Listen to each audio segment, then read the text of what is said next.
दोस्तों, भिवानी का murder case आजकल बहुत ज़्यादा चर्चा में है। हरियाणा के भिवानी जिले की एक महिला जिसका नाम रवीना है, रवीना सोशल मीडिया पर कभी एक आदर्श वाइफ, कभी बहन तो कभी माँ के रूप में छाई रहती थी। उसकी शॉर्ट्स वीडियोस से उसे लोगों की अटेंशन मिलती थी। लोग उसे और उसके कंटेंट को बहुत ज़्यादा पसंद करते थे। लेकिन रियल लाइफ में रवीना ने एक और भूमिका निभाई, जो थी एक बेवफा बीवी और एक शातिर कातिल की। रवीना ने एक ही रात में अपने ही परिवार को पूरी तरह से तबाह कर दिया। पति से अनबन और अपने यूट्यूबर प्रेमी से बढ़ते अवैध रिश्तों ने रवीना को उस राह पर धकेल दिया जहां उसने अपने पति का मर्डर कर दिया और अपने बेटे को बिना पिता के छोड़ दिया। दोस्तों, यह कहानी सुनकर आपके भी रोंगटे खड़े हो जाएंगे। वीडियो को अंत तक जरूर देखिएगा, क्योंकि इस वीडियो में आपको इस केस से रिलेटेड काफी ज्यादा हैरान करने वाली बातें पता चलेंगी। नमस्कार दोस्तों, मेरा नाम है सोनाक्षी और आप देख रहे हैं क्रिमिनल वारदात। इससे पहले दोस्तों, मैं आपको यह पूरी सत्य घटना सुनाऊं। अगर आप हमारे चैनल पर नए हैं तो प्लीज आप हमारे चैनल को सब्सक्राइब कर दें। आपका एक सब्सक्राइब मेरी बहुत मदद करेगा। रेवाड़ी जिले के जूड़ी गांव की रहने वाली रवीना की शादी 2017 में भिवानी के पुराना बस स्टैंड के पास गुजरों की थाणी निवासी प्रवीण से हुई थी। दोनों की अरेंज मैरिज हुई थी। प्रवीण एक रेती रोड़ी की दुकान के छोटे हाथी 4 व्हीलर पर ड्राइवर का काम करता था। शादी के बाद रवीना को पता चला कि प्रवीण शराब पीने का आदी है। वो डेली घर शराब पीकर आया करता था। 2019 में दोनों के एक बेटा हुआ, जिसका नाम उन्होंने मुकुल रखा। रवीना ने ITI से सिलाई में डिप्लोमा कर रखा था, इसलिए अपना खर्च निकालने के लिए उसने अपने घर के पास एक सिलाई सेंटर खोल लिया और वहीं पर सिलाई सिखाने लगी। लेकिन प्रवीण वहां भी शराब पीकर आ जाता था और बहुत हंगामा करता था, जिस वजह से रवीना को वो सिलाई सेंटर बंद करना पड़ा। प्रवीण और रवीना के बीच अब दूरियां बढ़ने लगी थी। अब धीरे धीरे रवीना यूट्यूब और इंस्टाग्राम पर रील बनाने लगी और लोगों ने उसे पसंद करना भी शुरू कर दिया। उसके सब्सक्राइबर और फॉलोअर्स बढ़ने लगे। रवीना अब सोशल मीडिया और नाटक कंपनी में काम करके हर महीने 40 से 50 हजार रुपए कमा लिया करती थी।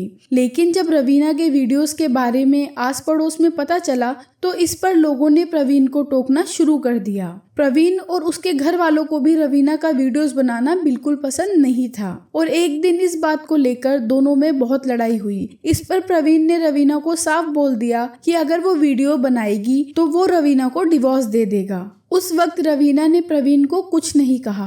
वो समझ गई थी कि अगर उसने वीडियो बनाना बंद नहीं करा तो प्रवीण उसे डिवोर्स दे देगा और उसके बेटे से भी उसको अलग कर देगा। इसलिए रवीना ने रील व वीडियोस बनाना बंद कर दिया। लेकिन इसके बाद से पति पत्नी के बीच की दूरी बढ़ती चली गई। रवीना ज्यादा टाइम ससुराल भिवानी के बजाय मायके रेवाड़ी में रहने लगी। जब रवीना हरियाणवी यूट्यूब के नाटक में काम करती थी तो उस वक्त हिसार में हांसी के गाँव प्रेम नगर के रहने वाला सुरेश भी उसके साथ काम करता था। जब दोबारा नाटक में काम करने की बारी आई तो रवीना ने मना कर दिया। तब सुरेश को पता चला कि रवीना के पति ने उसे वीडियो बनाने से मना कर दिया है और इसके बाद से 1.5 साल पहले दोनों के बीच इंस्टाग्राम पर बातचीत स्टार्ट हुई और फिर नजदीकियां बढ़ती चली गई। रवीना और सुरेश अब अक्सर मिलने लगे और दोनों के बीच अवैध संबंध बन गए। इसके बाद मायके जाने की बात कहकर रवीना कई दिन ससुराल से गायब रहने लगी। वो जब अपने ससुराल आती तब उसके और प्रवीण के बीच झगड़े होते, इसलिए रवीना अब ज्यादा टाइम अपने मायके में ही रहा करती थी। 25 मार्च को रवीना अपने ससुराल आई और उस दिन भी प्रवीण और उसके बीच बहुत झगड़ा हुआ। लेकिन जब अगले दिन रवीना सोकर उठी तब प्रवीण घर पर नहीं था। अब सबने प्रवीण को ढूंढना स्टार्ट कर दिया। प्रवीण के पिता सुरेश ने 25 मार्च को पुलिस स्टेशन जाकर प्रवीण की मिसिंग कंप्लेंट लिखवाई। पुलिस ने भी प्रवीण को ढूंढना स्टार्ट कर दिया। 4 दिन बाद 29 मार्च को प्रवीण का शव एक नाले से मिला। तब तक शव काफी गल चुका था, उसकी पहचान मुश्किल थी। लेकिन प्रवीण के हाथ पर अपने नाम का टैटू बना रखा था, जिससे उसके शव की पहचान हुई कि ये शव प्रवीण का ही है। इसके बाद प्रवीण का पोस्टमार्टम करवाया गया, जिसमें पता चला कि प्रवीण को गला घोंटकर मारा गया था। प्रवीण का अंतिम संस्कार करने के बाद प्रवीण के घर वालों ने खुद ही सीसीटीवी फुटेज खंगालने शुरू कर दिए। क्योंकि प्रवीण 25 मार्च से लापता था, तो उसी दिन से सीसीटीवी फुटेज देखे गए। इसी बीच एक फुटेज में दिखा कि रवीना बाइक पर पीछे बैठकर रात में कहीं जा रही है। बाइक चलाने वाला प्रवीण नहीं, कोई और था। बीच में चादर से ढका हुआ आदमी जैसा सामान नजर आया। घर वालों को शक हुआ कि वो हो ना हो प्रवीण है। शक होने पर घर वालों ने सीसीटीवी फुटेज पुलिस को दिखाई। उसके बाद पुलिस ने रवीना को पूछताछ के लिए बुलाया और इस बीच सुरेश की भी पहचान हो चुकी थी, इसलिए पुलिस ने उसे भी अरेस्ट कर लिया। अब दोनों से पूछताछ स्टार्ट हुई। पहले तो दोनों मना करते रहे कि उन्हें कुछ नहीं पता, लेकिन जब पुलिस ने दोनों को सीसीटीवी फुटेज दिखाई तो दोनों ने अपना गुनाह कबूल कर लिया और रवीना ने पुलिस को बताया कि मैं 25 मार्च को प्रवीण से मिलने गई थी। उस समय प्रवीण घर पर नहीं था। जब वह आया तो घर पर मुझे देखकर गुस्सा होने लगा। इस दौरान हम दोनों के बीच काफी कहासुनी हुई। मैंने प्रवीण के कहने पर ही अपना करियर खत्म कर दिया था। मैंने वीडियोस बनानी बंद कर दी। वो जैसा चाहता था मैंने वैसा करा। मैंने सिलाई सेंटर ओपन किया था, उसने मुझे वो भी नहीं चलाने दिया। वो मेरे साथ रहना ही नहीं चाहता था। वो मेरे बेटे मुकुल को भी मुझसे मिलने नहीं देता था। मैं जब भी उससे मिलने आती वो मुझसे लड़ाई करता और इन्हीं सब झगड़ों से तंग आकर मैंने प्रवीण को मारने का प्लान बना लिया। हमारा घर 2 फ्लोर का है। नीचे के हिस्से में प्रवीण का छोटा भाई संदीप रहता है और रवीना प्रवीण के साथ ऊपर के कमरे में रहती थी। रवीना ने शाम को अपने बॉयफ्रेंड सुरेश को फोन कर सारा मामला बताया और कहा कि आज प्रवीण का मर्डर करना है। सुरेश पहले से ही जानता था कि रवीना प्रवीण के साथ खुश नहीं है, इसलिए सुरेश भी मान गया। वह रात को रवीना के घर आने के लिए तैयार हो गया।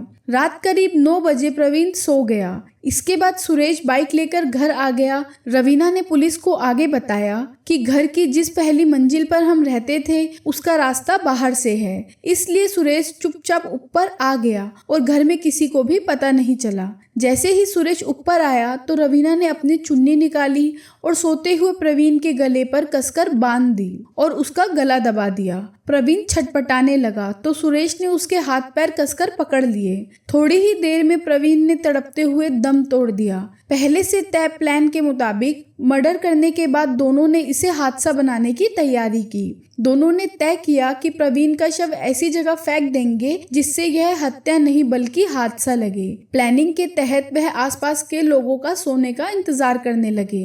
रात करीब 12 बजे जब सब कुछ शांत हो गया तब उन्होंने प्रवीण की लाश को चादर में लपेटा, फिर उसे बाहर की सीढ़ियों से नीचे उतार दिया। इसके बाद सुरेश बाइक चलाने के लिए आगे बैठ गया। बीच में प्रवीण को जिंदा आदमी की तरह बैठा दिया और पीछे से उसे पकड़कर रवीना बैठ गई। इसके बाद वह दिनोद रोड नाले के पास पहुंचे और प्रवीण की लाश वहां फेंक दी और रवीना अपने ससुराल आ गई और प्रेमी सुरेश अपने घर हांसी चला गया। दोस्तों, रवीना ने प्रवीण को मारने से पहले एक बार भी अपने बेटे मुकुल के बारे में नहीं सोचा। जिस बेटे के लिए उसने अपने पति का मर्डर करा वो तो अब बिल्कुल अनाथ हो गया। बाप का साया सर से उड़ गया और माँ को जेल हो गई। दोस्तों, आपकी क्या राय है यह सत्य घटना सुनने के बाद? हमें कमेंट करके जरूर बताएं एंड प्लीज चैनल को सब्सक्राइब कर दें और मेरी हेल्प करें। आपका एक सब्सक्राइब मेरी बहुत मदद करेगा। अब अगली सत्य घटना में मिलते हैं। तब तक आप लोग अपना और अपने परिवार का ख्याल रखें।